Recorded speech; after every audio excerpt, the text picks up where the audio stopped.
ils n'ont pas le droit de s'arrêter.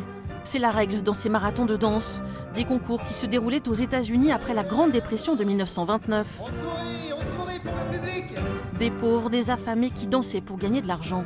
La règle ultime, c'est qu'il ne restera plus qu'un seul danseur. Alors ce sera peut-être dans 1 heure, dans 2 heures, peut-être demain, on ne sait pas. Des couples qui dansent nuit et jour pendant des mois jusqu'au malaise, jusqu'à l'effondrement des corps.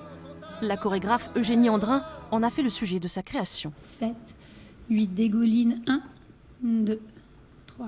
Le concept du spectacle, c'est qu'on a cette danse qui est un peu inintéressante forcément puisqu'elle va vers l'épuisement. Donc elle est de moins en moins intéressante, même si le travail vers l'épuisement est intéressant.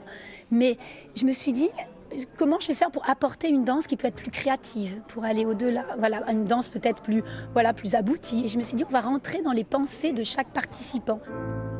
Alors les couples se portent à tour de rôle, se relèvent, s'entraident, dansent de plus en plus lentement, perdus dans leurs songes, leur vie d'avant, avec la musique pour seul guide, interprétée ici par de jeunes élèves. Jouer avec des danseurs et se balader au milieu, j'avais jamais fait avant de faire ce concert. Surtout, j'essaie de faire attention de marcher sur personne et de ne pas trébucher. 2 couples de danseurs professionnels enchaînent avec brio Charleston, mais aussi tango. Autour d'eux, 30 danseurs amateurs, des lycéens qui n'ont eu qu'une vingtaine d'heures pour apprendre ces danses du siècle dernier. On a dû apprendre le Charleston, c'est typiquement américain. Et c'est des pas que je connaissais pas du tout, et que c'est plus pour nos parents ou nos grands-parents, du coup c'était enrichissant.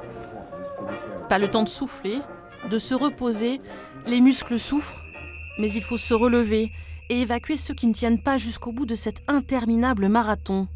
À la fin, il n'y aura qu'un seul couple gagnant. La danse n'est plus un art, elle devient alors un moyen de sélection.